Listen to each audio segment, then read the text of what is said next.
that were here last week could remind us of what we had studied.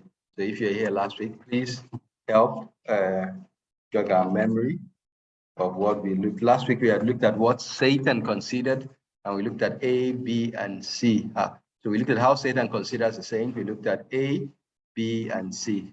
So if you can remember any of what we looked at, please tell us, and then one or two people, and then we'll drive right into today's lesson. Online. Good evening, Buchi. Let me quickly share. Okay, go on. So, especially the B part. So for me, I was just thinking that if Satan is really busy, going about with a match and ready to light us up, I think that we also should all watch and pray. If you look at all of these things, you realize that at least you're one of it. It's your conscience tender. Are you bold spirited? You can fix yourself somewhere, and really, he has a way to draw you, into the trap with just your personality or with all those things that you consider it's not a big deal. So for me, it's a reminder that the same way he is busy with a match, you also should be busy feeding yourself with God's word, watching and praying to make sure that you don't become a snare. Thank you. Okay, thank you very much, Chinasa. Thank you. Any other person? Yeah, good audio. Here we go today. That'll be so good. So one more person. Yes. So speak. Then I want to know that they'll hear you because we don't have the mic. So just go on and speak. Let me see. So we talked about that the list was very broad. So it was kind of a warning list. So I'm trying to show that no matter our strength or what we take as our strength or our weakness, the devil will try to use it against us. So because for worshipfulness and prayer. Did people online, did you hear him? I want to know how good the sound is now because we changed something today.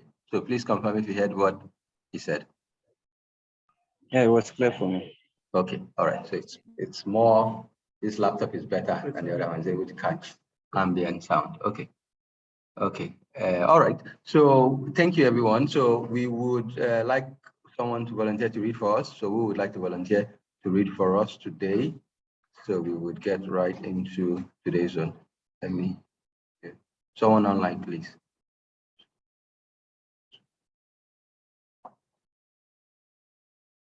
Okay, thank you, Evelyn, for volunteering to read. So we will start with D, our condition in the world. So please go ahead.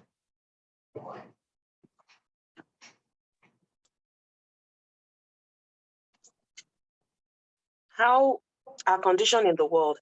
How will he also consider our condition in the world? He looks at one man and says, that man has property. It is of no use my trying such and such strategy with him. But here is another man who is very poor. I will catch him in that net. Then again, he looks at the poor man and says, now, I cannot tempt him to this folly, but I will lead the rich man into it. As the sportsman has a gun for wildfowl and another for deer and game, so has Satan a different temptation for various orders of men. Satan knows, however, just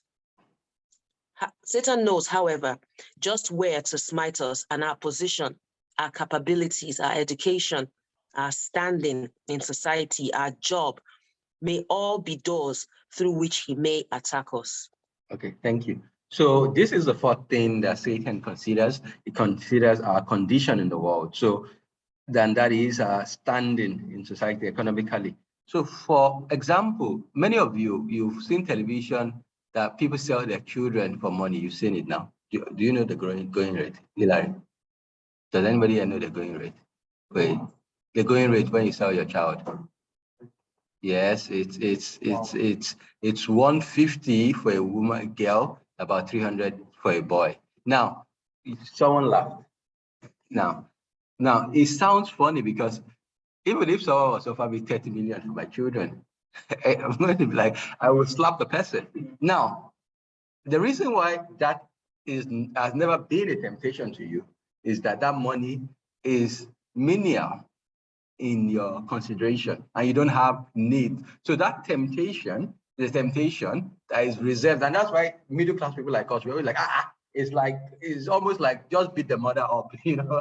How can you be so, as it's like one of the worst things? But because I'm not saying that what they're doing is right, please don't get me wrong. I'm just saying it's hard for us to understand that temptation because we are not in that condition that it's something that is a real temptation to us. But for many people, it's something that is a real temptation because of their lack of being able to take care of the child and lack of means. So that way they can bring that temptation and they can sell their child.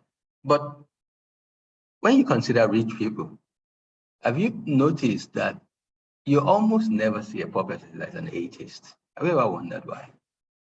But you see many rich people. I mean, if you want to find atheists, go to Lekki and Ikoyi. There are many atheists. But if you go to Mushin, there's almost no atheists. Why? They all live in the same Lagos.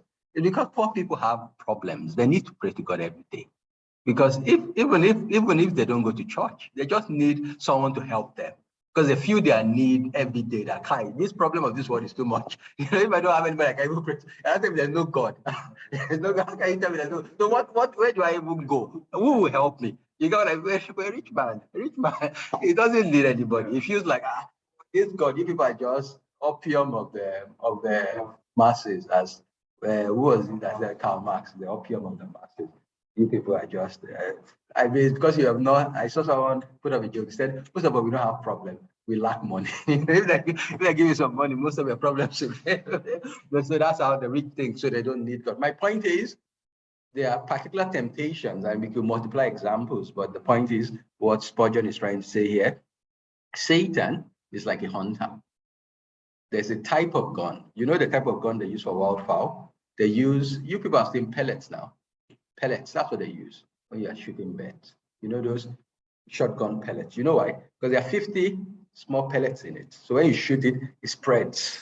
So it's not hitting one place, it's covering an area. So when you want a bird, because a bird can go in any direction, so it will just go. But when you want to shoot a deer, you don't use pellets, you use a real gun because you need to hit that target. So the point is this. The same way, a hunter knows this gun is for this and that gun is for that, is the same way Satan knows what kind of, so like we were saying the last time, he measures you up. He says, this is the kind of thing that work for this guy. This is the kind of thing that work for that guy. So again, he looks at everything, our position, our capability, our education, our standing in society, our jobs, all of it might be does. The point of it is agnostic about how he catches us, as long as he catches us. The means, the manner, the what it is doesn't really matter. The main thing is just, to catch men in his net.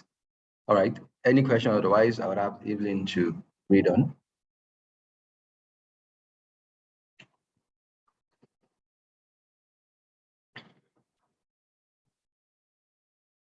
Please go on, since nobody's asking any question. Okay. You who have no job at all are in peculiar peril. I wonder the devil does not swallow you outright. The most likely man to go to hell is the man who has nothing to do on earth. I say that seriously. I believe that there cannot happen a much worse evil to a person than to be placed where he has no work. And if I should ever be in such a state, I would get employment at once. For fear I should be carried off body and soul by the evil one. Idle people tempt the devil to tempt them. Let us have something to do. Let us keep our minds occupied. Or if not, we make room for the devil. Ephesians 4 verse 27. Work will not make us gracious, but the lack of work may make us vicious. Have always something on the anvil or in the fire. Should I read the quotation? Yeah, you can read it. Okay. In books or work or healthful play, I would be busy too. For Satan finds some mischief still for idle hands to do. All right. So some of you may have wondered when you're reading that this seems like a exaggeration. What is it? But I think everything is said here is true. The person who is idle is almost certainly going to sin. I would say that again. The person who is idle is almost certainly going to sin. Now, there are many types of sins. When I'm thinking of sin, you're thinking about sins of commission, or you go out and do this. But there are lots of sins of omission, of things, because when you become idle, you just rot. You know that the more you don't do anything, the lazier you become. Your inability to do anything increases. And so we need to actively, and I mean, you can prove this. If you will ask where does Spurgeon say this in the Bible, you can prove it in 1 Thessalonians and 2 Thessalonians. So if you want, we can look at it. So you won't say it's Spurgeon that made it up in his mind. This is something that Apostle Paul stressed repeatedly in the New Testament. So 1 Thessalonians, I'll look for the exact verse, 1 Thessalonians, and then it says, yeah, so okay. Could someone read 1 Thessalonians 14? 1 Thessalonians 5:14, sorry. 1 Thessalonians 5:14. And we urge you, brothers, admonish the idle, encourage the faint-hearted, help the weak, be patient with them all. So when he says admonish the idle, what is he admonishing them to? The idle is a sin, but it's clearer in 2 Thessalonians. So please go to 2 Thessalonians, and then you read a longer one. So go to 2 Thessalonians chapter 3 and read from verse 6 to verse 12. Now we command you, in the name of the Lord Jesus Christ, that you keep away from any brother who is walking in idleness and not in accord with the tradition that you received from us. For you yourselves know how we ought to imitate us, because we were not idle when we were with you, nor did we eat anyone's bread without paying for it. But we toil and labor, we work night and day, that we might not be a burden to any of you. It was not because we do not have that right, but to give you in ourselves an example to imitate. For even when we were with you, we will give you this command. If anyone is not willing to work, let him not eat. For we hear that some among you walk in idleness, not busy at work, but busybody. Now, such persons we command and encourage in the Lord Jesus Christ to do their work quietly and to earn their own living. Listen to how Paul summarizes it. He said, if anyone is not willing to work, what should happen to him? What did he say? If anybody is not willing to work, what should he do? You don't eat. Oh, well, if you say that now, the church now, they are very wicked. You're very callous. You're hard-hearted. You're saying someone should not eat, should die of starvation. Now, the reason why it's so important to stress is God made us to walk. When did God create work? Before the fall. And in the visions we have of the new heavens and the new earth, work is central to what people are doing. So when you hear that false idea of people lying in pillows and clouds playing harps, it's not in the Bible. In the Bible, in the new heavens and the new earth, people are given work. Work is essential to what it means to be a human being.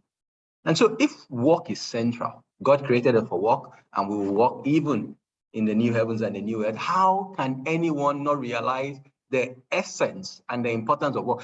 What Spurgeon is saying here, that even if you don't have anything to do, it's just better to go outside and just be. It doesn't matter. It's not primarily about the money. The money is important, of course, because you earn, but even if you can't get money, just go and volunteer somewhere. Just come to church and say, what are you people doing today? Let's be going everywhere. Let's just go out. Let me go to CPS. Let me do an online course. There's so many things, but never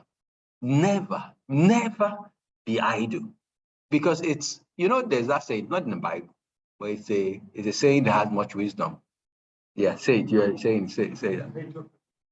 Is 100% true. 100% true. An idle hand is a devil's workshop. And so for us who have parents or have wards, it's essential that we keep them occupied. Yes. Okay, I think what said just now reminds me of when I was just a fresh graduate, and I did a job for 6 months, and I returned to my father's house.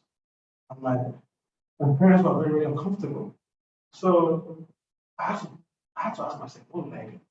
So I made up my mind, get a job, Okay. even if it's free of charge, like just free of charge. And I sampled about 2 sites, construction sites, because that's what I want to do. Sample the sites, and then I spoke to the people that I know that can't run access to those sites. And then the next thing is, what can I start on Monday? That's CBN project sites in Osun State. I was employed there by the guys on site. Of course, their operations are regulated from the head office. But the guys on site, like, this guy will actually take some of our notes. And we're not paying him now. I got during that period. So much so that I've not worked 2 weeks when the guys insisted that I had to drop my CV at the end. Wow. I dropped it at that year. I was attending the interview in that place. Wow. And the moment they heard on the interview panel that I'd done free of charge work for them on their sites, just stopped that. Told me, now the project is in my hands. I can change it to an and that was the wow. So basically, obviously upon that, there is no excuse for it. Yeah, as long as I spoke to money is not the problem. Yeah. Thank you. Karen, let's Karen. Yeah, I wanted to say that what you are saying about just finding something to do is very important, even if it means volunteer. I mean, don't think about the money. I mean, it just reminds me of when I first came to Nigeria, because I really had nothing to do. I remember there were days I'll just lay in my bed. I'll be in the same spot from when Ibe goes to work till when he comes back. Like literally lying in the same place. I had absolutely nothing to do. And so Ibe said, I should start baking. I'm like, okay, who am I going to bake for? Who is going to buy? He said, it doesn't matter, just bake. So in fact, I gave a lot of free things out. I was just baking just to keep me busy, just to have something to do. And so I think that eventually God blesses the effort of, like, you don't have a job, start doing something. I feel God really, it's not in God's nature to not, for you to sort of do free work. I think that God eventually blesses that. So even me now, you know, you were asking me yesterday, the bread I brought. The days when I don't have work in my bakery, I make my bakers bake something and I bring to church, because I don't want them to also be idle. And I know someone was asking me, so what about the money? But it's not about the money. It's about them being useful. God blesses, and I've seen it. So I agree with what you're saying. Okay, thank you for that story, Karen. Yeah. It's like I'm not saying like this. How do we spot those persons, or do they come out and say, I have a job, I want to work? How do we identify this thing? No, the people who idle people. So idle people can be idle. So if you, no, they are hearing. Okay, they said they are hearing. Yes, I asked at the beginning. Yeah. You couldn't hear. You couldn't hear what we were saying. About when we asked before, they said they heard. You couldn't hear anything, or you were faint. Okay. Can the people online confirm whether you are hearing the contributions from the crowd? We are hearing. Okay. Okay. All right. So maybe it was something with your. Okay. So yeah, you repeat your question again. How do we? I mean, look at the same thing. How do we spot those that are idle, or do they come out to say I'm idle or something? After 7 days, what is it? How do you guys do? How do we? Yes. I suppose in Paul's, in the context of, so we have 2 contexts where Paul is talking about idleness that at least I can think about off my head. The Thessalonian circumstance that we spoke about, and then the first one in 1 Timothy that we did in our Bible study. And in both of those cases, what has happened is eventually those people in the Thessalonian ones, what happened was those people started begging for money. They were busybodies, they were just around.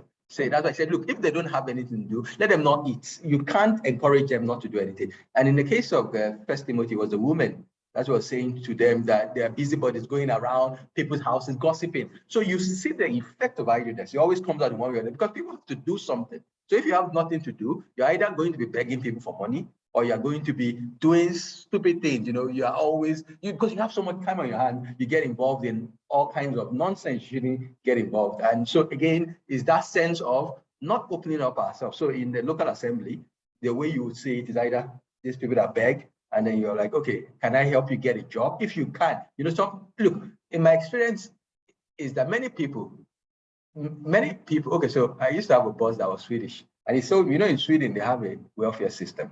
So if you lose your job, they'll pay you, but they have a strict welfare system. So in Sweden, what happens is this: if you lose your job, they'll pay you on the level you were before for 6 months. And the jobs they'll be offering you are jobs that were similar to the role you had for. But after 6 months, they'll offer you any job that is available. So if you refuse, they'll stop paying you. So it might be that you are the manager of the company. If there's a tractor driver job, they'll offer it to you. And if you don't take that tractor driver job, they'll stop paying you. Because the concept is, look, if you are not able to get something, just take anything, and rather than be leeching on the stage. So, and you see many people tell you, I can't do that kind of thing. I feel it's too stressful, it's not below my dignity, it's this. Yeah, I can't, thank you. Can't dig, like the example of the steward in the Bible, I can't dig, I can't beg. You know, so again, it's sometimes people don't want to work, that's the truth. But then you give them tough love by not motivating them, by not saying, okay, this brother doesn't have anything, just keep giving him money or keep giving her money. You tell her, look, if you can't do, these are the options available now. We are not saying you must always be doing this thing. We're saying this is what is available now. So be busy rather than be saying, I'm waiting for X, Y, or I'm waiting for Y. And again, these days now, you can even better yourself while you're waiting. I mean, even if you say, okay, I'm not able to get, there's so, like Eric used to say, YouTube alone is a university. There's no cost in this world. There's nothing you want to learn this world that if you go on YouTube that is free, that you won't find, the quality might vary, but the point is you would learn something about whatever you want to learn, rather than saying, you know, I don't have anything to do, you know, my condition is X and Y. Listen to what Spurgeon says: the most likely man to go to hell is the man who has nothing to do on earth. That is very strong language. Now, whenever you go to any hood where those boys are hanging out, I assure you that those boys would either become thieves, become area boys, or become get to some crime, because you can't just wake up in the morning, not have a trade or something you do. You just sit down with people and just gist the whole day. I mean, it's a different thing if you're 60 something. Yeah. You know what I mean? And then if you are, and you see it all the time when you go anywhere, go to Mushin, go to Pade, go anywhere. This week I went to those two areas. That's why I saw so many people.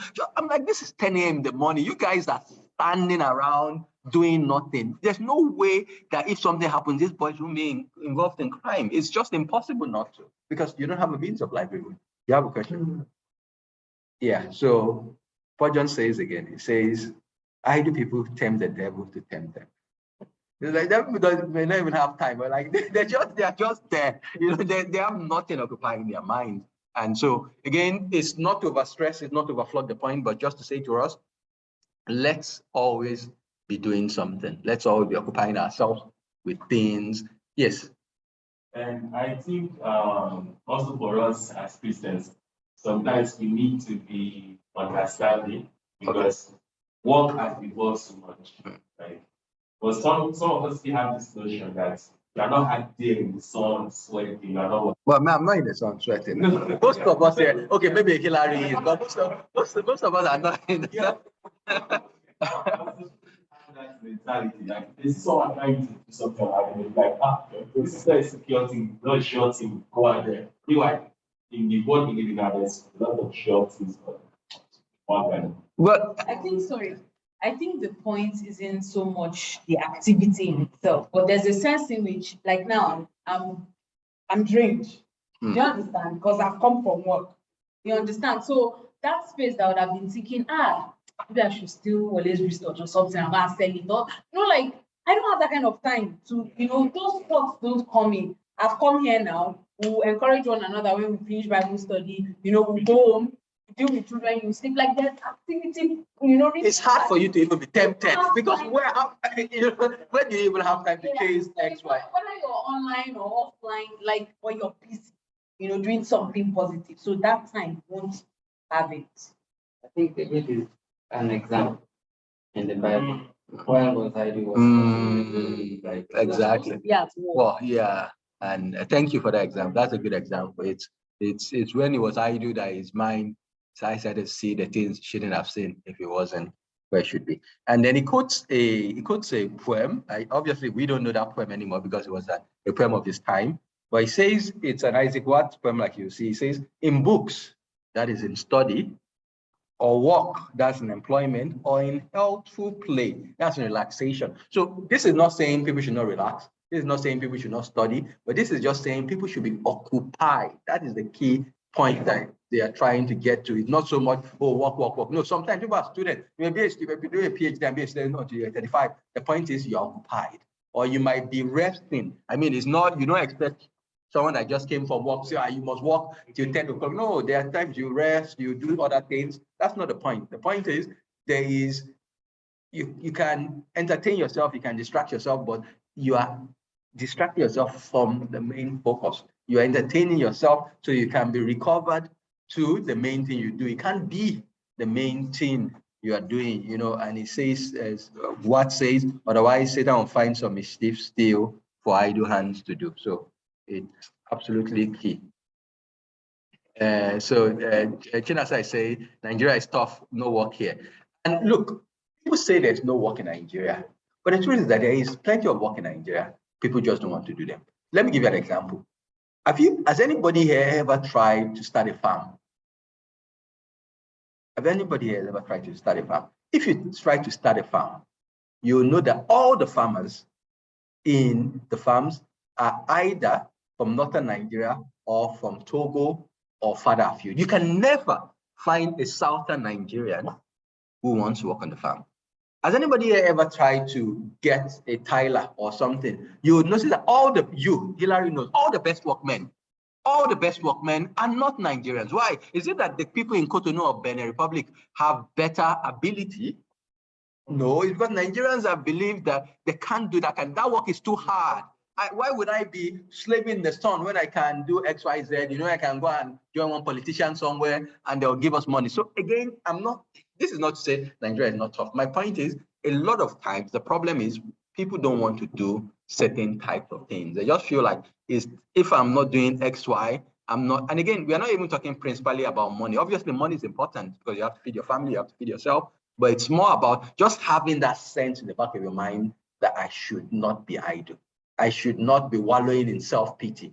Forget even paid work. You can volunteer and do anything, like our brother Toba gave examples. There's so many things. There's so much need in this country. The needs in this country are, nobody can solve them. So imagine if you wanted to say, okay, I finished university, I don't have a job. I want to just teach the children in my area 4 hours a day. Just to teach them. Which parent will you go to their house and say, I'm a university graduate, I want to teach a secondary school, that they won't open their house for you? All the time we've gone to BC, and people always, so the point is, the truth is, for people who want to do something, it's just that we prefer to wallow in self-pity, especially people like us from middle-class families, where your parents and your siblings can support you while you're idle. Essentially, we have that safety net to wallow in self-pity. That's why you typically see many people, and I can't work, I've not gotten a job. You say, what are you doing now? Sorry, I'm speaking. You say, okay, but also what are you up to? Nothing. You wake up in the morning, watch television, mother will eat his mom's food, and just, yeah. Of course, obvious that in Nigeria, we tend to have work ethic. We tend to have this idea that we should not suffer. And I think that's down to our religious parents. that has kind of created that kind of limitation whereby you are not supposed to get your hands or get involved with that kind of work. Yeah, bigger than that. Get blessed. So that kind of like creationism is something that mental state in the mind of the average employee when you're looking for white collar jobs. I can not going through the center and then going through the institution. All of us are looking forward to that kind of work. Oil company. Unfortunately, the Western education that we have, that it was they don't go to have of white collar jobs. They want to learn and get practical experience. So maybe things will get shifted later on. I know that as Nigeria advances, like we start to get to see how it's important that depending on what you have the skills to do, it's going to depend, that's going to determine the kind of work you're going to do. If you study engineering, you expect that you are going to benefit at least 80% of the time. If you are a teacher, you expect to stand in class and teach instead of dreaming to be a consultant. Essentially, in Nigeria, what has happened is we all learn by example. And in Nigeria, over the last 40, 50 years since independence, the people who have made it in Nigeria are people who have not worked hard. That is the honest truth. So what people have seen, you show a child something 10 times, and it says that all the people who make it in this context do not work hard. How can you expect anybody to want to work hard? It's impossible, because what we reward is people that take the shortcut. So everybody in Nigeria wants to take the shortcut. You know, they want, you see young people. Yeah. Yeah, back in Nigeria. Look. Yeah, literally. No, Hillary. The second most visited website in Nigeria after Google is Bet Nigeria. Yes. You have no idea how big gambling is. I think most of us who are in secluded middle class Christians, we don't understand what gambling has done to Nigeria. Gambling has destroyed the fabric of this country. Yes. So, and what is gambling? Gambling is get rich quick, essentially. That is what gambling is. It's get rich quick that we are trying to do. No, so Chinas, I don't know whether I answered your question or whether you felt I went off track. No, you did. Thank you. Okay. All right. So Sean, you can go on.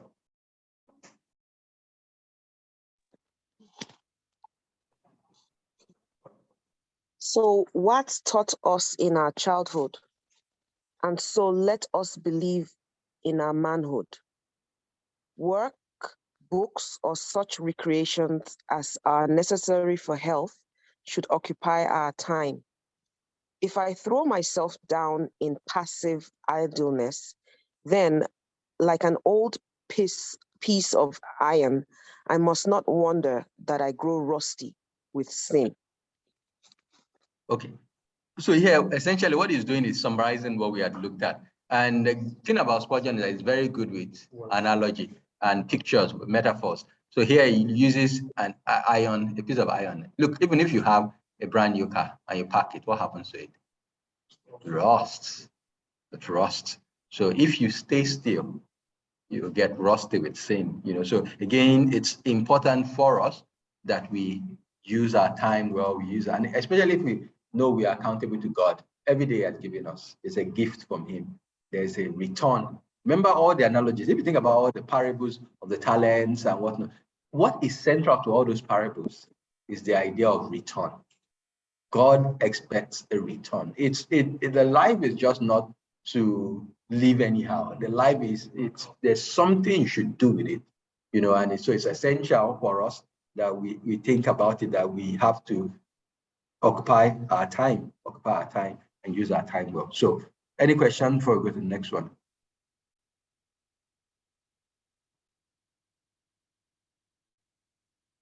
Okay, so we go to E.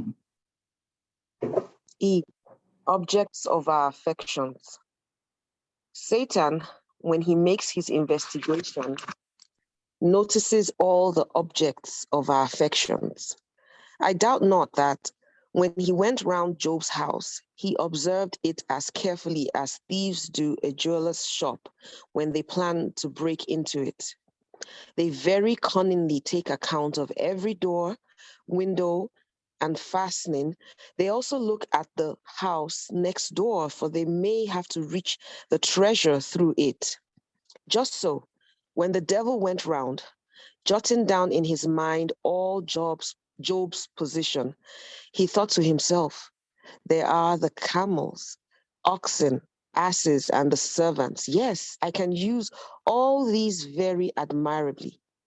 Then he thought, there are the 3 daughters, there are the 10 sons, and they go feasting. I shall know where to catch them. And if I can blow the house down when they are feasting, that will afflict the father's mind the more severely. For he will say, oh, that they had died when they had been praying, rather than when they had been feasting and drinking wine. So here, when he uses affections, Satan, notice, is essentially what he's talking about, our emotions, the things that we are concerned about, the things our minds are on, and he uses that. And then he used the example of someone casing out a joint, as they say, as criminals say, just someone surveying, what he wants. That's what Satan does. He goes around. And the one that struck me was the last part, when he gives the example of Job. He says, it was deliberate that Satan killed those children by them in a party. Because remember what Job used to do after every party? You pray for them, make sacrifices, just in case. Because look, most times when people are in a party, they tend to talk loosely and say stupid things and do foolish things. And so he deliberately did it at the party. So Job would say, they weren't praying, they weren't doing something at the party, make sure I got them there. So essentially what Satan is in the business of is just making sure the times when he knows we are vulnerable, the things he knows would affect us the most, he tries to play on that, tries to play on emotions, tries to make sure it gets us when we are least expecting it and does as much damage as it can to us. So go on. I will also put down in the inventory, says the devil, his wife. I dare say I can vex her. And accordingly, it happened that way.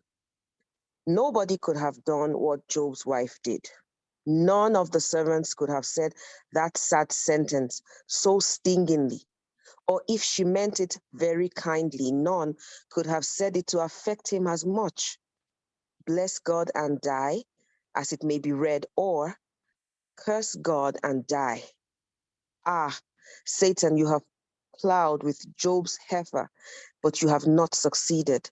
Job's strength lies in his God, not in anything else. Perhaps the evil one had even inspected Job's personal sensibilities and so selected that form of bodily affliction which he knew to be most dreaded by his victim. He brought upon him a disease that Job may have seen and shuddered at in poor men outside the city gates. So here it gives another example of Job's wife. Now, who can hurt us the most? Who can hurt us the most? Who can hurt us the most? Who's closest to us? The one who knows you the most. That is the person. There's nothing anybody can say to you outside that can pain you as what your spouse says. And that is why the most painful thing that can happen to a human being is not the loss of a loved one. Those are painful, but this is medical science. This is not what they're saying. Is the most painful thing that can happen to someone is a divorce.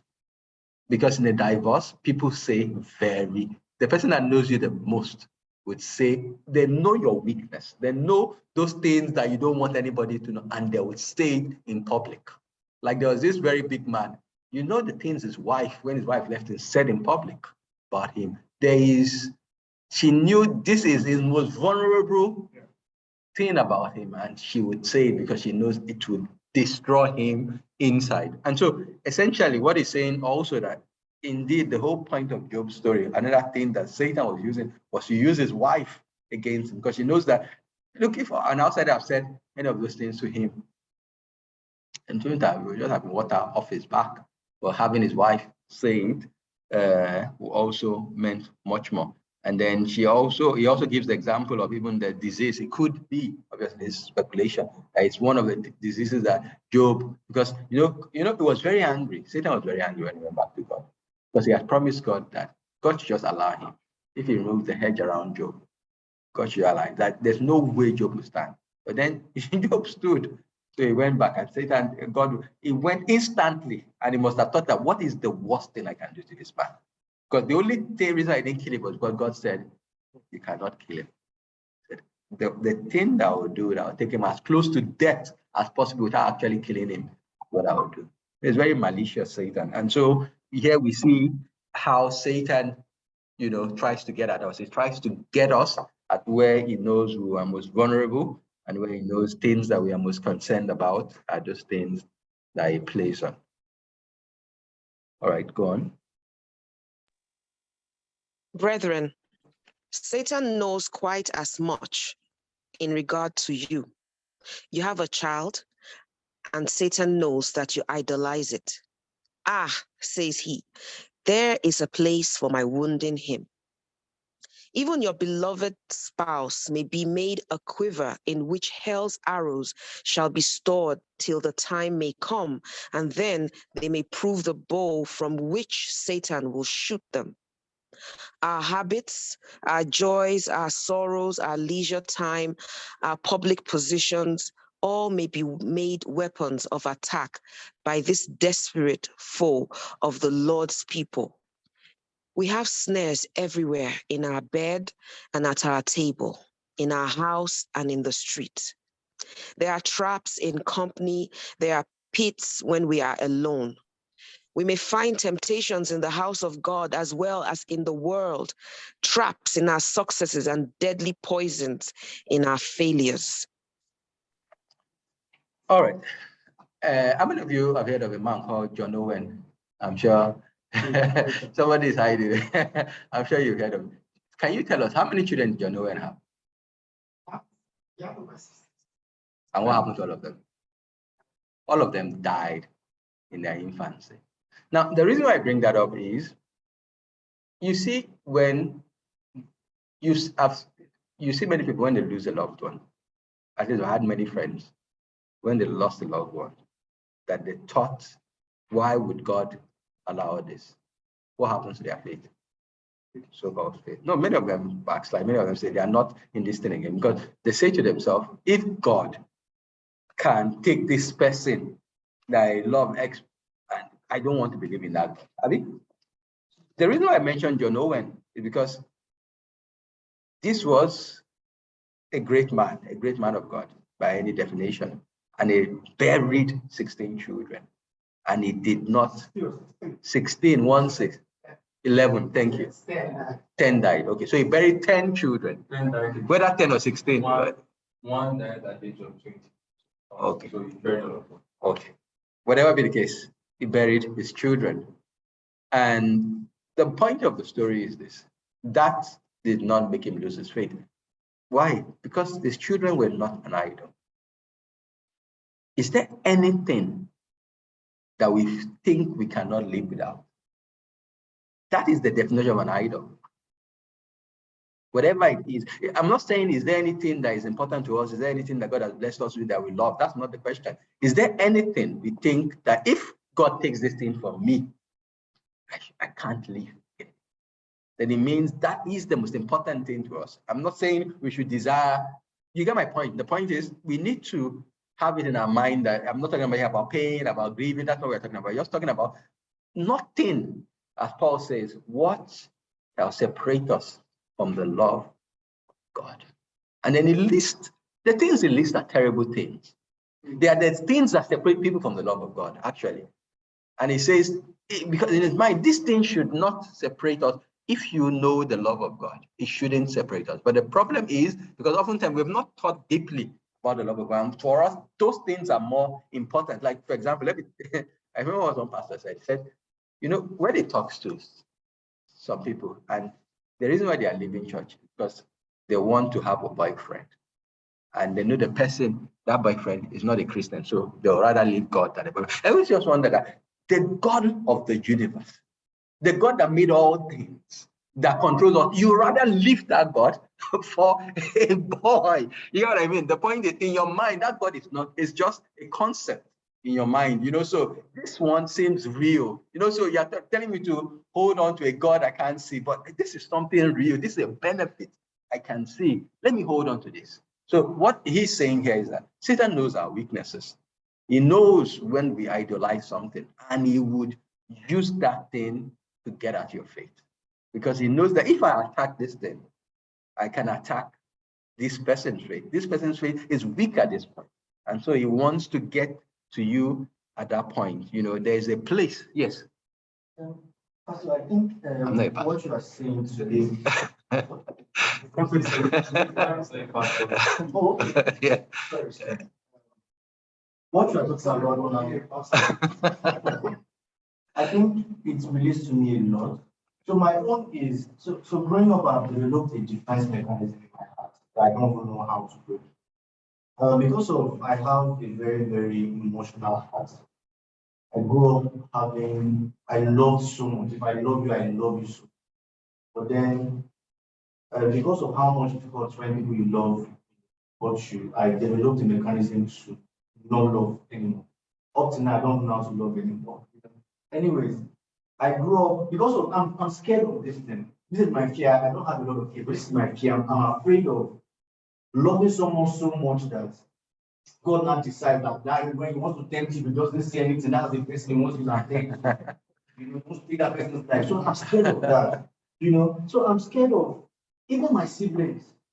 I always prepare my mind that in case anything happens, I should be able to take it. You know, she don't hurt me so much. It's not. So what I'm trying to say now is God trying to say I don't know if I'm anyways, is God trying to say we should not love? Okay. Or when we are loving, we should not love deeply, because he knows that this thing does to you when someone you love hurts you so much. So number one, I want to know if I have a problem, if I can solve it, or if, because that's really helped me. I don't know. So that detachment, that stoicism has helped you not to feel too hot, but you're expecting it anyway.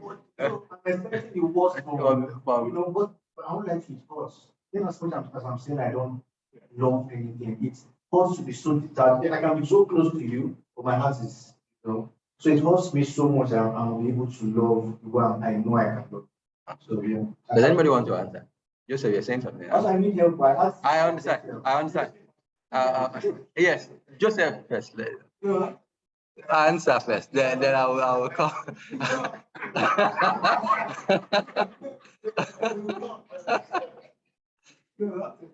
Okay. You know, it was mentioned God. It's not actually God that tempts. What we are reading, you know, you mentioned that how God tempts someone with someone who does right. That's what you're saying. So it's not actually God that tempts. So God is not who allows He allows. So what God might do is to test you. The devil uses that tempt you. But now ask your question. Let me see how we're going to. There's nothing wrong with actually loving someone as far as loving us unto the Lord. There's another logic that Shola brought out yesterday. So he was teaching the children, and so he was teaching about how the disciples left their nets, followed Jesus Christ straight away and all that. So they should have leaving the nets. He was asking them what was the net to us. So trying to actually relate the net to our occupation. So the children will try to also relate to the children. What's their occupation? Their students. So does it mean that follow the Lord implies that they should leave their schooling? So, but of course, the answer is not yes. The answer is that they are not going to school as if they are not going to school primarily to satisfy themselves, maybe just to please their parents. Because pleasing their parents has to honor them is part of obeying God. But they are doing it in they try as much as they could to do it in such a way, or they should try as much as they should do it in such a way that it ultimately brings. So God is not angry If you do not love, we are not like God. Okay? So, and then if we don't also love genuinely, not love deep, so you see that there's also already something that is wrong. Sorry about that. Yeah, so you should love as unto the Lord. We are not God. And everything could become an idol for us. That is why the Bible says we should examine us. So that's the place of self-examination. It's not always easy. When some of these things happen, you try to ask yourself, have I blessed this person ahead of God himself? So like my books now, when you mentioned that, what was coming to my mind is my book. Current knows how it comes there, you can plan. I think you can shout.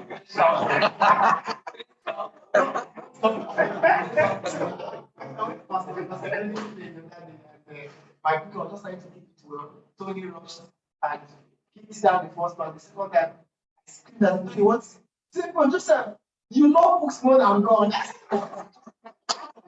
That's Tony.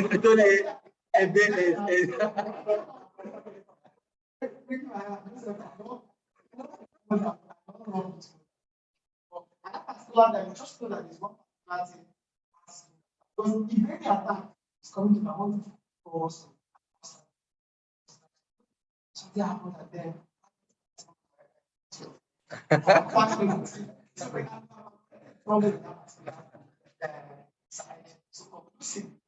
just think that yes, there's nothing wrong with actually. Loving means trying to give your best. But I'm saying that you do not base it at home. Do not base it at home. All the people that you give show that you love them and you're not loving them sincerely, you should repent. And then, if possible, just talk to them. And then ultimately, you should know that you are not the one that is speaking. So even though the law says that, so you should be careful. That's what God says. And then, yes, you should also know some holy. Okay, so you love genuinely, and at the same time, you love biblically. You have to allow the Bible to inform. Okay. Wait, I would still come back. So, Akin Omojola, I'll answer your question, but just what? All right. Good evening, everyone. I think this raises a very, very critical thing that we all have to face at some point as believers. And I appreciate the fact that this book deals with it. The truth is, it's very hard to take on the face value of it. In fact, the truth is, if I didn't read in the Gospels myself that maybe Jesus said, anyone who loves father or mother or more than me is not worthy of me, or anybody, or where he said, for instance, I've not come to bring peace but a sword, and a mother and a father, daughter and all of that. Christ has made it very clear. He didn't put any PR to it. That it must be the greatest love in our life, the greatest object of our life. But I think I'm not sure this is put out so that we can go and take a list of all the things or people that we love and say, okay, God, you can take this person and I will not. I don't think that is it, because the truth of the matter is that obviously there will be something that will challenge us with respect to our relationship with God. Even if somehow you're able to remember all the things that you think are very dear to you, there probably, as you walk with God, there probably be still things God will try and teach you to cut off, or to decrease its affection relative to Him in your life over time. But I think there are two things I just want to say to balance our minds. Number one is we cannot teach these doctrines about God without also balancing the fact that our God is a good and kind God. Not kind in an esoteric, in an imaginary, unclear sense. Not good in an unclear sense. It's truly good. And so I believe the way the saints of old have always tried to balance it is to say, even if it takes what I love the most, it's because He is good. And there's something better He's doing for me. I may not know it, I may not see it, but clearly there's something better. Sometimes a view of eternity helps, it helps our minds. But ultimately, just like many things we accept by faith in Christ, it's not because, it all doesn't make sense to us every time. But a Christian believes ultimately that even when it doesn't really make sense, that God is doing what is best, even for him. So the doctrine of the goodness of God must balance us. Otherwise, we'll see God as this tyrant. And the truth is this: there are many people who are atheists because they believe that God is a tyrant, and they'll just want to rebel because, so imagine, for instance, during the dark years in Nigeria, the Abacha years, my father was arrested by Abacha. He was tortured. There is no way, even there are people in Kano, the Abacha paid their medical bills.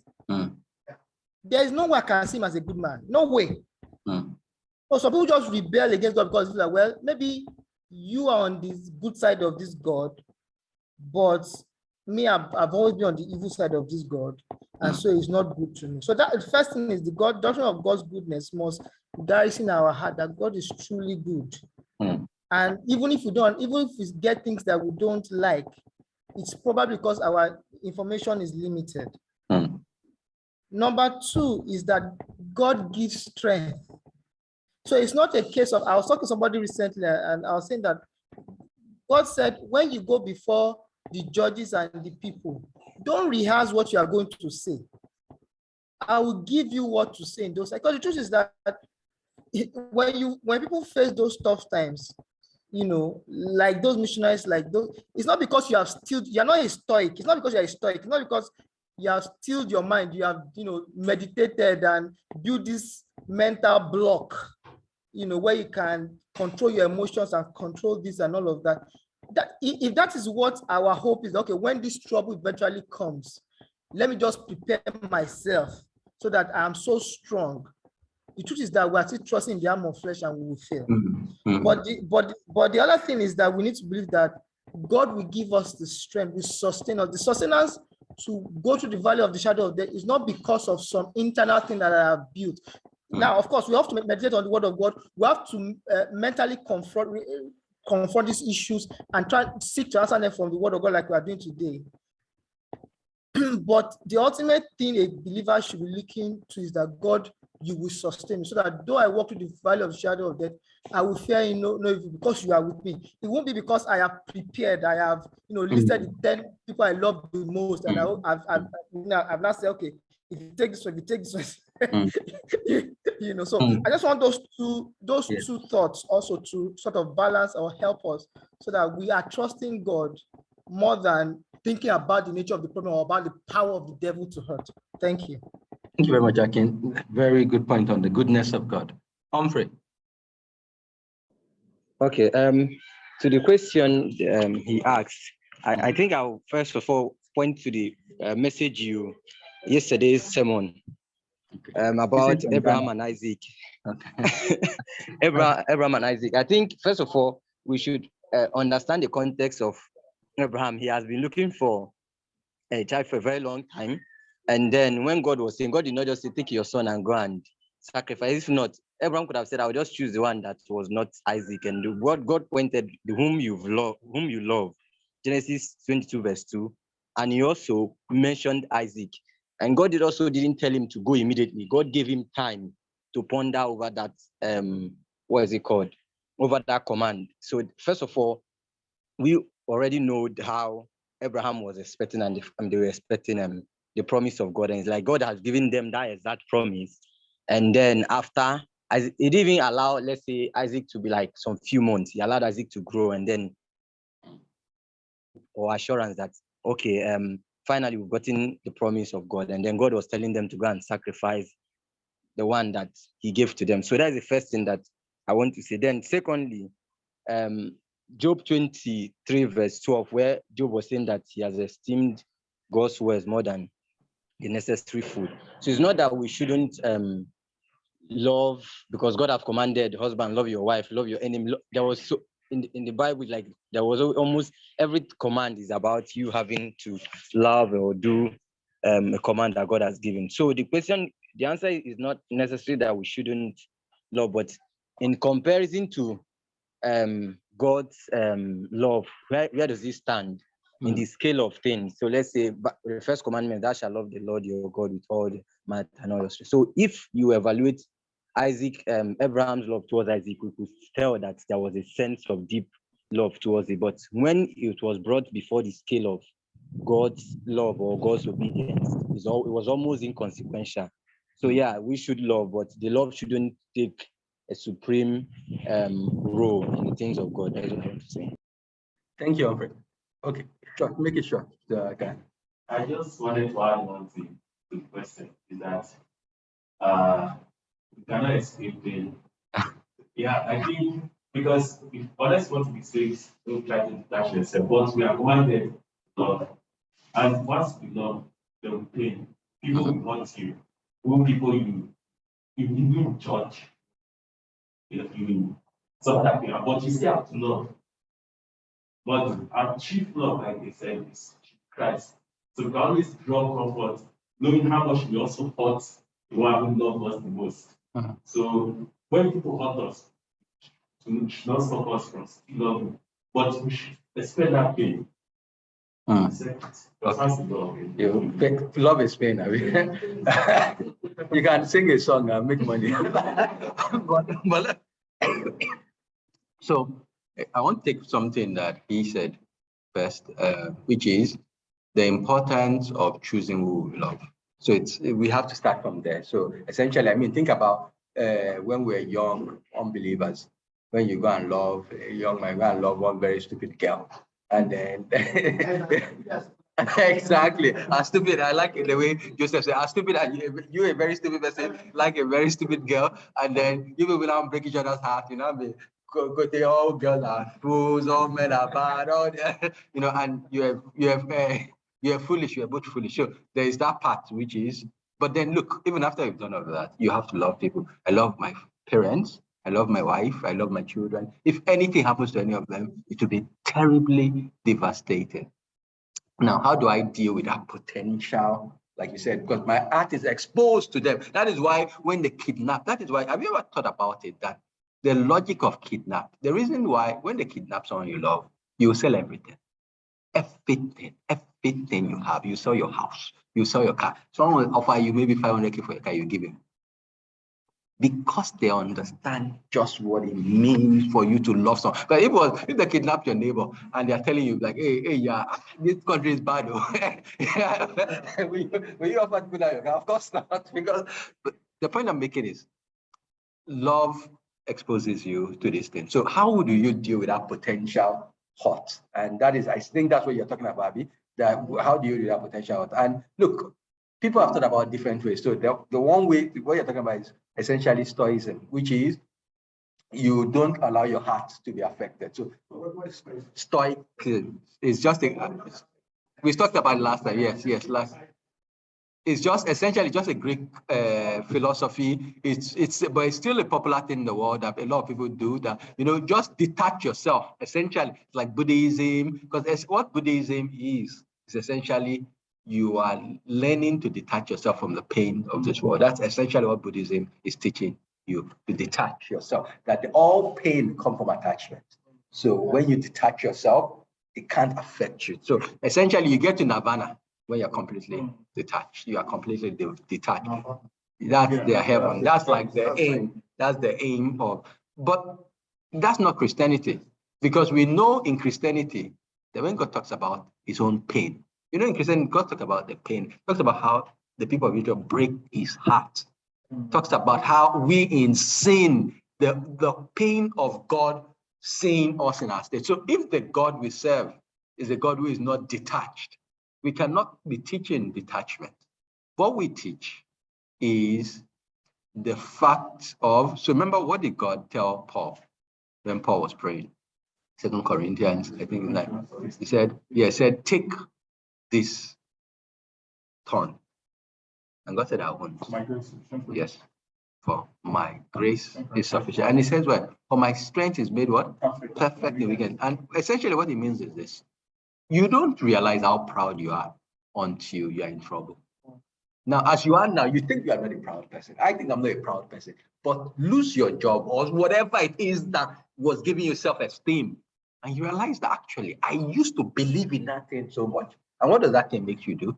It makes you realize, if you're a Christian, that you need to believe more in God. You need to lean more on God. You need to look more to God. So essentially, what I'm saying, the Christian answer to this thing is that when we are in pain, we have a God who understands. You understand? We have a God who is not detached from us. You understand? I mean, even if you have to think about the cross, what did Jesus say on the cross?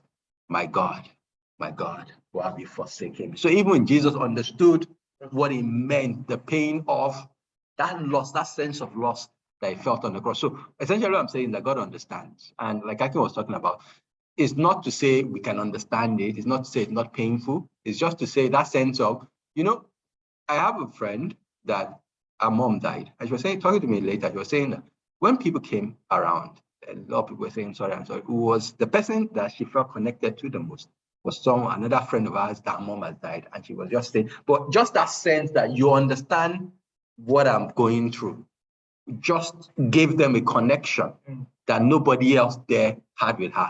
You know, and it's that connection we have with God, that God understands our pain.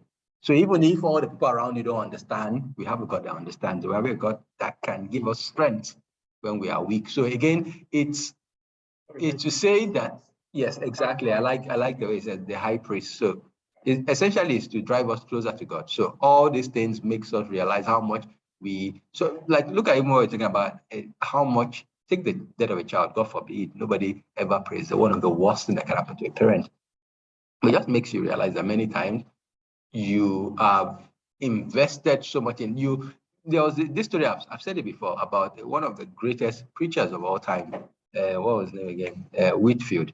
I've said the story before. George Whitfield had a son, and he was sure that God was going to make that. Yeah, okay, John, that God was going to make that boy a great preacher. And told everybody, this boy will grow up to be a great preacher. The boy died in childhood.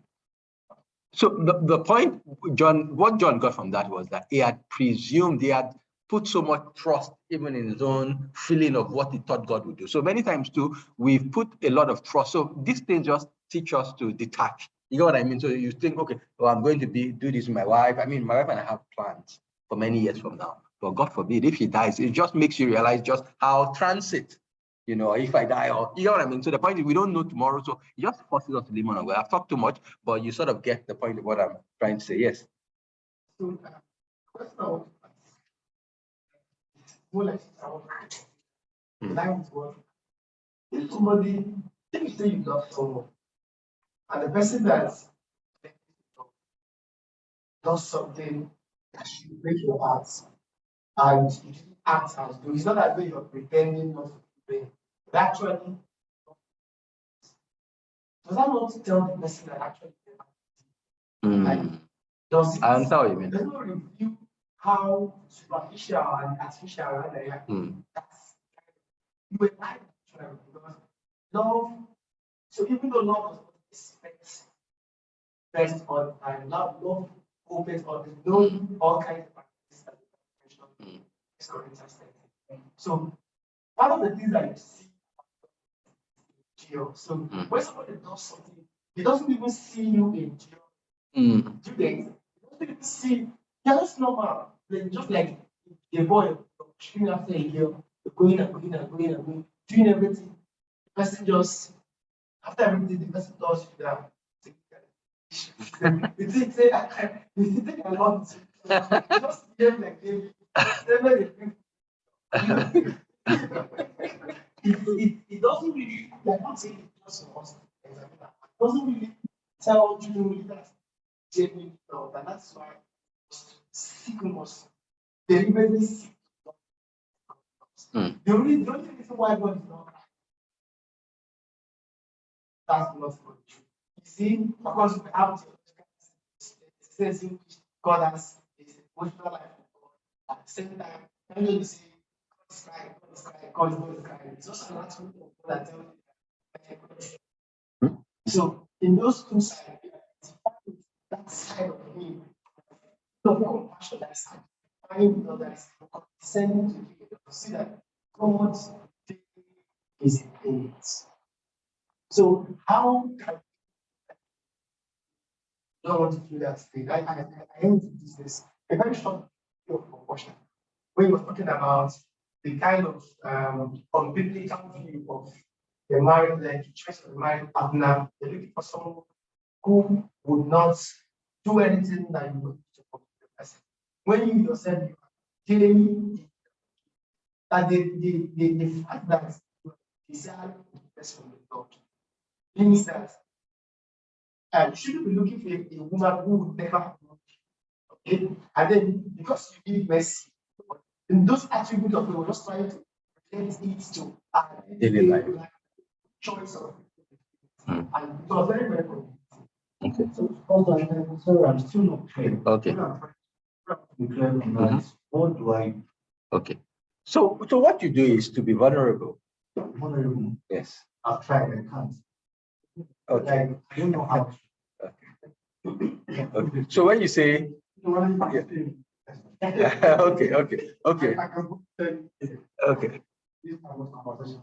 Okay. Oh, I think that's a good. We'll continue. We continue. We'll yes. And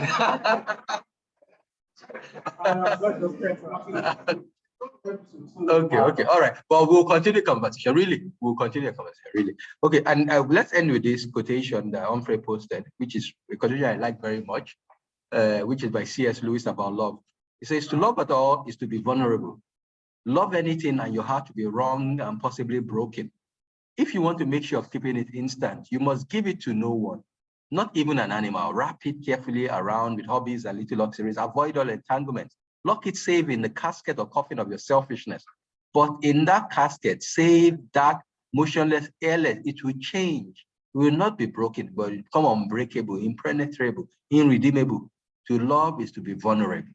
Essentially, love is to be vulnerable to harm and to things going wrong. All right. So what I just want to point out again in this paragraph we read is even our successes are traps. I'm sure some of you will have heard that Spurgeon, one time he preached a sermon. I was coming down the steps. You know, in those days they had their pulpit was 6 feet above contradiction. It used to be very high. If you go to an old or you see a picture of an old church, it's just a they call it a 6 feet above contradiction. So no, but one as I was coming down the staircase, a woman said, "That was a wonderful sermon." I said, "I know already, for Satan told." Yes, because look, you take pride.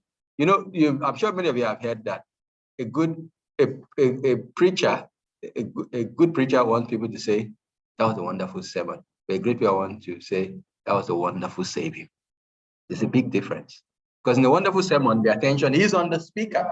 But when you say that's the wonderful savior, the attention is on Christ. So my point is, even our success, even the things we think we've done well, even our good things. Look, I was someone else that said, when you've done something good, the Christian thing you should do, you feel good. You feel like, today I was a Christian. That in itself is a problem.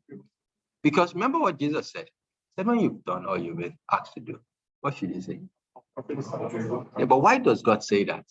It's not so much to debase us. It is because it is true.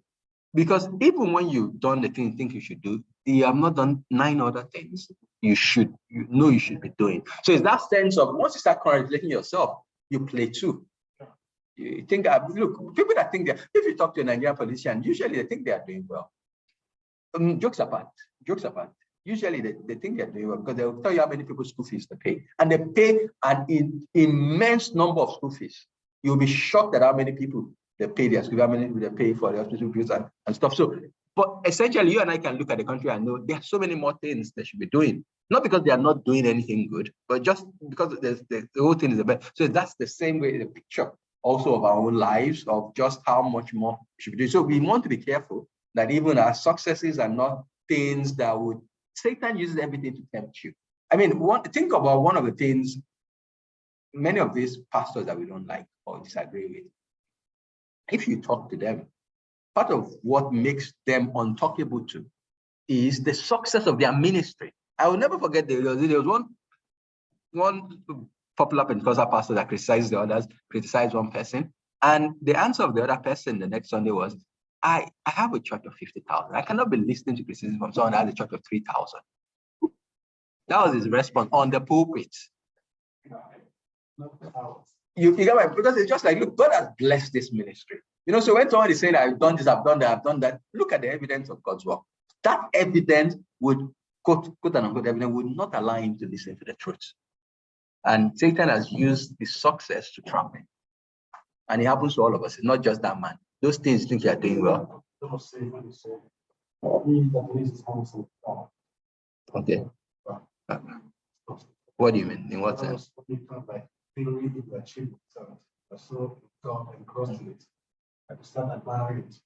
And no, I think it meant more in the sense of going back on the work, withdrawing your hand from God. So you know, you put your hand on the flower, and this work is too much. Let me go back. But there's also a sense in which we do that, or we want to also look back over achievement and take too much pleasure in it. Yeah.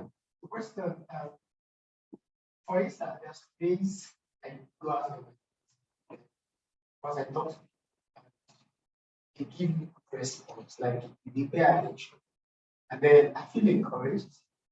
And of course, sometimes I even go and just see them, they're making encouraged.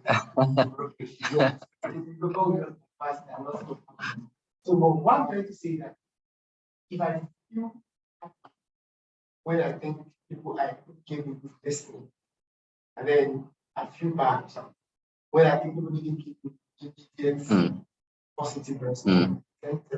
Well, it's hard for me to say absolutely yes or no, but the essential thing I'm trying to say is our motives matter.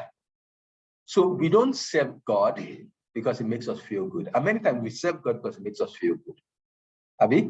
So when people, okay, so for example, when someone is in the choir, I'm not saying because SGBC doesn't have a choir, there are many things SGBC, just the one example that came to my mind.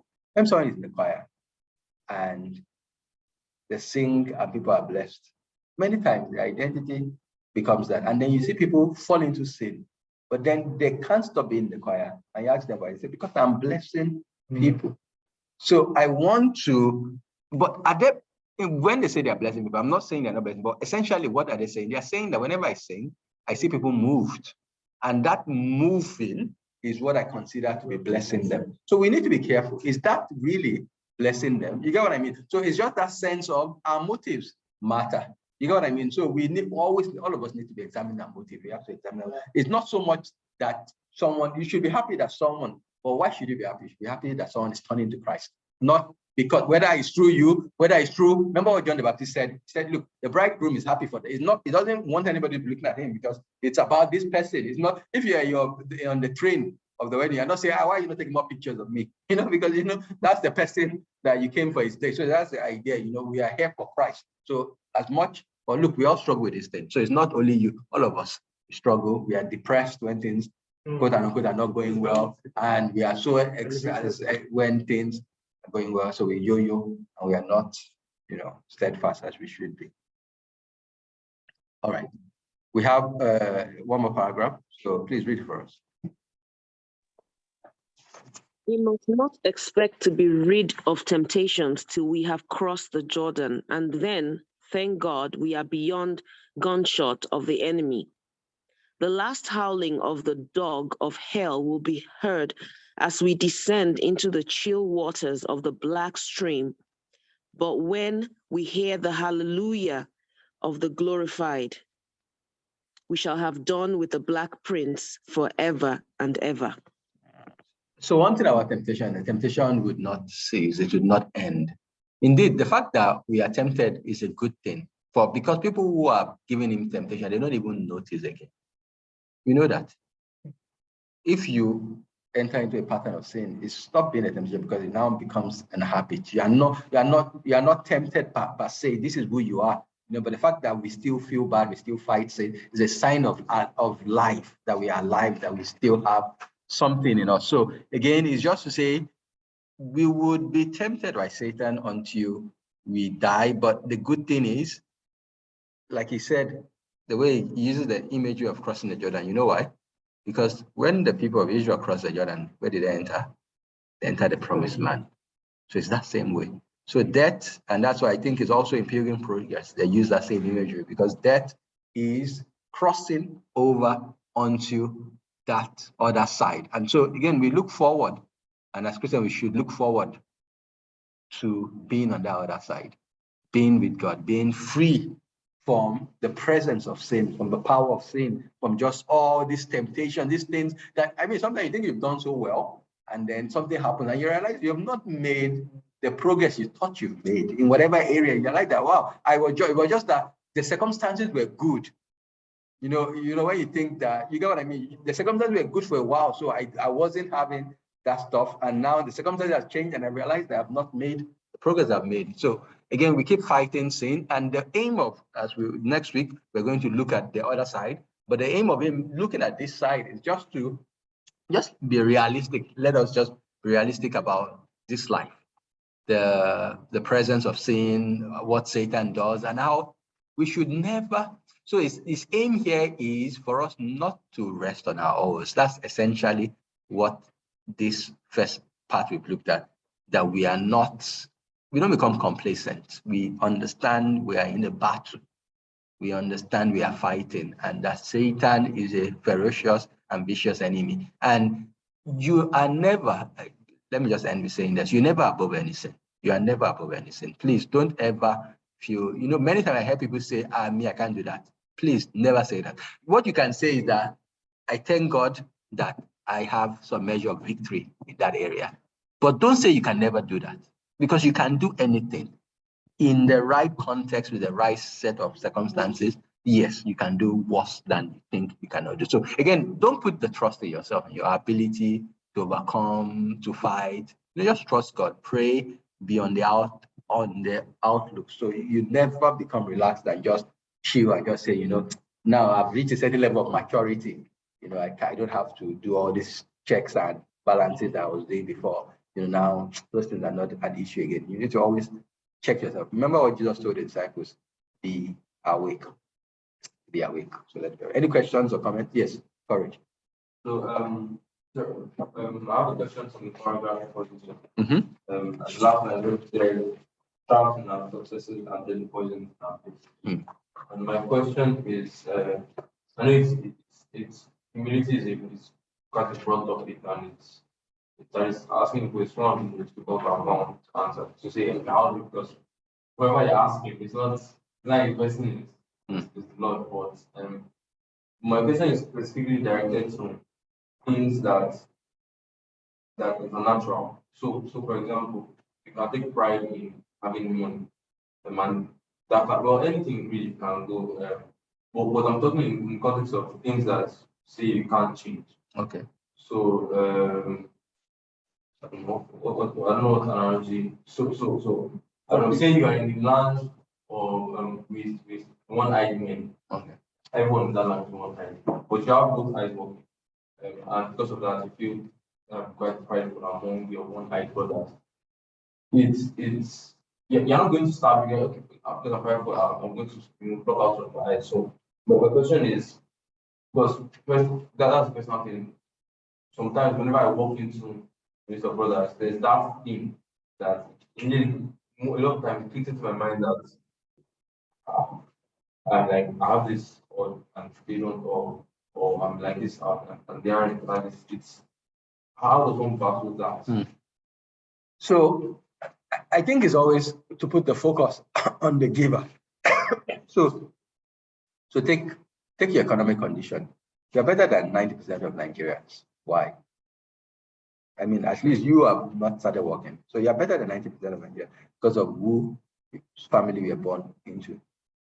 The time you were born. So if you're born 50 years from now, you have the opportunity you have. All of that is happening completely outside of you by God. You see what I mean? So in that sense, should I feel that I'm better than the person who is in my hometown? Why am I here today? Because my father migrated to Lagos. If he had stayed in his hometown, he wouldn't have had the economic process. I wouldn't have gone to the schools I went to. I wouldn't have had the opportunities I went to. I wouldn't have had the job I went to. So what's the difference between me and and that person in the village, the grace of God. So essentially, the focus should not be on, because many times we are proud about that thing because we sort of assume we give it to ourselves. So once you start, again, remembering what do you have that yeah, but there's a actual Paul. Yeah, what did you have that you're not given? So that you did not receive. Thank you. What did you have? 2 Corinthians 4:6. What do you have that you did not receive? So it's that sense of just realizing that it's the grace of God has brought you. It's easy to say, but it's hard to truly feel it in our hearts that we are who we are by the grace of God. So it's just that sense of always trying to remind yourself of the grace of God in your life, I think helps us. Yes. It's something that we picked last week, the grace of Christ. Christ's grace, that there's nothing we have. I think the more we think about that, we have deserved nothing good in that sense, that there's nothing we have that is not owned by Christ, by God. It humbles us, just makes us feel like, gosh, it's not my own anyway, in this sense. And of course, not easy, because it's easier said, but the more we look to the scriptures, the more because love is known by knowledge, really. The value of something is based on what you know about it, really. So the more we know about Christ, I think the better we love in all levels, across all levels, emotionally, across all levels. It's a gradual process. I also think that we have to balance something with the reality that there is a lot that we are deficient at. There's no amount of things you can have. There are over 90% of things that we can't, that we don't have. There are people that we feel that we have something like that. They also have things that balance that. Akimojala has a question here. He said, how do we manage the other things that the devil observes that are weaknesses that kill our confidence in ourselves or even in God? We have dealt extensively with the things that advantage it. So he wants to talk about how do we even deal with the weaknesses that makes us. So for example, and I think this is what he's talking about, the last line of that one says, Satan gives deadly poisons in our failures. So even our failures. So many times when someone has failed at something, it's very hard for you to get him to try again, to trust God again. Because like, I've done that thing, I didn't walk. You get what I mean? When someone has failed at something that you put a lot of energy and time in, many times it just loses all joy in life and just their ability. And like Akin was saying, many times it's Satan using it to kill your confidence. Again, I think many times the reason why we get so broken is because too often we put the trust in ourselves. We thought we could do it. We thought we were better than this. Even sometimes when people sin, they don't want to go back because I thought I was better than that. What's the point of trying? So I think sometimes it can be pride that we had too much confidence in our own self and our own ability. So I still think the focus is putting our confidence in God and not in ourselves. I know that sounds like a simple answer, but it's that sense of every day we look to God for strength to do what he asks us to do. It's the God who gives us the command, who gives the ability to obey him, and who we trust. So we are going in his strength. So whether we have failures, the failures are there to teach us. And what are there to teach us? Not to put a trust in ourselves, not to think we are of ourselves anything, but to put our trust in God. Yeah. I want to say something. Concerning, before you understand what to do. My own experience, I was looking at Luke about 2, when Jesus said the centurion servant. Yeah, loud, just speak loud. Okay. So when Jesus is the centurion servant, one of the things I kept asking myself is how did he come to the knowledge of what he said? He said, I am not worthy that we should come on that one. Neither thought I worthy that I should come unto. He wasn't a Jew. So how did he come to that knowledge? Then you can have a hint that yes, he built a synagogue for the Jews. So probably he's been in the synagogue and hearing, all the prophets that the teachings of all the prophets. That's probably how he came to that conclusion that this must be. I said, I've never seen such a thing. So I think what it is if we continue to hear the word of, I think that heart, sorry, there is no way. This word is, he didn't know. Did you hear what he said? Did you hear what he said? Yeah. Said that focusing on the word of God. Reading the word of, studying the word of, and then praying. Because this man was praying, he said, I am not Lord. That you should come under my, neither am I Lord. Neither think I. There is no, I'm looked at myself. And what you said really struck me, because if you think about it, that God created all things. He created us. He can change our hearts. So it's that confidence in prayer that there's nothing I bring to God that God cannot do. You know, so it just gives you that desire to pray. Because if you think that this God, he can do it and he wants to help me. So there are many people that can do many things that, I mean, you know that if you, many of the problems here, you know that if you were to meet Buhari, he can solve many of the problems. But the point is most likely if you meet him, he doesn't know you. So why will he do it for you? But God is more powerful than the man I mentioned. And God wants to help you. So is that confidence we come to God in prayer? You see what I mean? He can do it and he wants to do it. So we pray to him like, please do it. Yes, Joseph. So I'll just also pick up the person that's already asked. Be sure having something I think other brethren did not have. How do you manage to say the right stream that you have? So what else came to my mind? Moses, this waiting that go perish because of that. The devil has perished and continues to perish and will still perish. It's not because of that, but because of reality. So what I was just thinking is that a man that doesn't have knowledge or understanding should pray and trust the Lord to understand. If you have understanding, pray and ask God not to allow the same understanding to destroy for you to be saved. You see that it is something that just people are on. Any knowledge that when it comes to prayer, if I read, I love the Puritan. So if I read the Puritans, one of the things that it makes me to, there's certain things that, because there's a sense it should be something, because you understand, you think that's good. Yes, and because you also be able to communicate with others. You're able to teach it, even though you don't. I think it's an insight those in the person's heart. I'm just using sure. It's something that should make us to pray. Because if we deal with that, the new thing that comes out, a good understanding, a better understanding of you, who God is, should drive us to make us pray. And ask God, make this thing, make me to become like this. Because it's just like I said, there are certain times I just come out, I think that's one.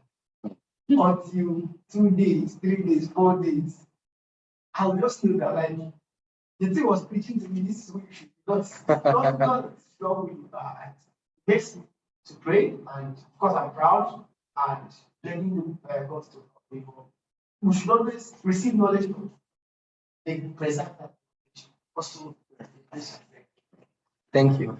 Okay. I wanted to say something last one. Thank you for that because there was for a moment there was sort of this, you know how sometimes just like what you said just now. Sometimes you read a book, sometimes then reading Charles Spurgeon, for example, talking about like and you really get it, like you know you get from something like that. But now that I understand, but this past week I was going through Morris humility. So you know, and humility is one of those things that if you get a opinion like I'm a humble person, you find contradicts